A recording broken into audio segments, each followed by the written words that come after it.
रविवारी ठाणे, कल्याण, डोंबिवली, अंबरनाथ, बदलापूरसह मुरबाड, शहापूर आणि वसईतही पावसाने हजेरी लावली।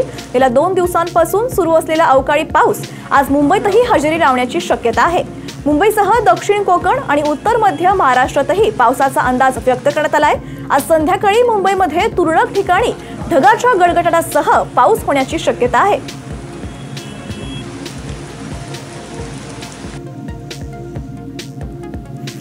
धुळ्यात अवकाळी पावसामुळे पिकांचं मोठं नुकसान झालंय। कांदा आणि आंब्याला अवकाळीचा मोठा फटका बसलाय।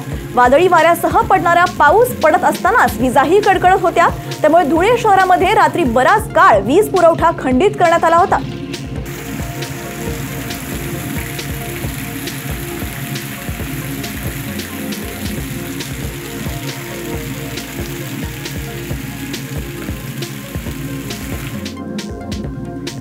नाशिक जिल्ह्यात अनेक ठिकाणी वादळी वाऱ्यासह जोरदार पाऊस झाला। या पावसामुळे कांदा आणि द्राक्षाच्या पिकांना मोठा फटका बसण्याची शक्यता आहे। नाशिकच्या सिन्नर, त्र्यंबकेश्वर, इगतपुरी आणि येवल्यासह अनेक तालुक्यांमध्ये अवकाळी पावसानं हजेरी लावली। विजांच्या कडकडाटासह संपूर्ण नाशिक जिल्ह्याला अवकाळीनं झोडपलंय।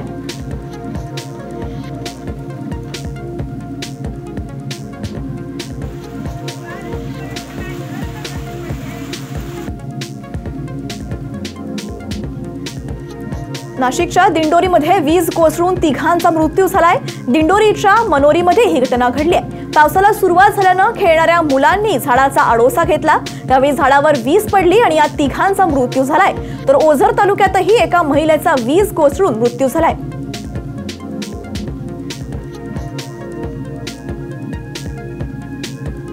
नाशिकमध्ये वीज पडून झाडानं पेट घेतलाय। सावतानगरमधील हनुमान मंदिराजवळील ही घटना आहे। वया आगीत झाड संपूर्णपणे जळून खाक झालंय। या प्रकारामुळे परिसरामध्ये एकच घबराट पसरली होती।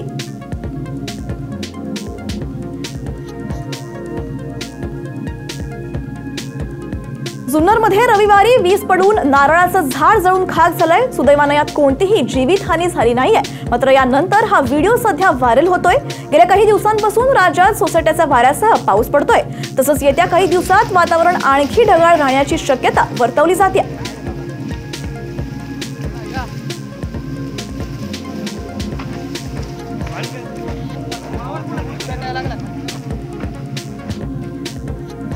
मुंबईच्या धारावीत बांधकाम सुरू असलेली इमारत कोसळली आहे। यामध्ये एकाचा मृत्यू झाला असून 3 जण गंभीर जखमी झालेत। धारावीमधील पीएमजी कॉलनीत बांधकाम सुरू असलेल्या इमारतीचा भाग कोसळलाय। रविवारी रात्री 10:30च्या सुमारास ही घटना घडली आहे। कंत्राटदाराच्या हलगर्जीपणामुळे इमारतीचा भाग कोसळल्याचा आरोप केला जातोय। बांधकाम सुरू असलेल्या इमारतीचा पाईप रिक्षा चालकावर कोसळल्यानं त्याचा जागीच मृत्यू झाला। तर मोटरसायकलवरून जाणारी एक व्यक्तीही या अपघातामध्ये जखमी झाली आहे।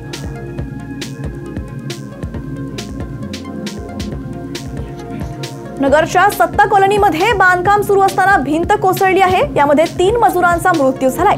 सत्ता कॉलनीमध्ये एका इमारतीचं काम सुरू होतं। 3 मजूर इमारतीचं फरशी काढण्याचं काम करत होते। ज्या ठिकाणी हे काम सुरू होतं त्या भिंतीला लागूनच कंपाऊंडची भिंत होती। अचानक ही भिंत कोसळून त्याखाली 3 जण गाडले गेलेत।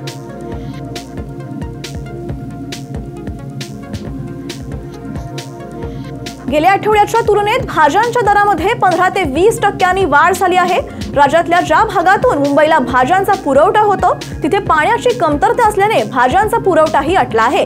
कोथिंबिरीच्या जुडीचा भाव 15 रुपयांवरून 30 रुपयांवर पोहोचलाय। तर मेथीच्या जुडीची किंमत 15 रुपयांवरून 25 रुपयांपर्यंत गेली आहे। अनेक पालेभाज्या बाजारामधून दिसेनाशाच झाल्या आहेत। तर अनेक फळभाज्यांचे दरही प्रचंड वाढलेत।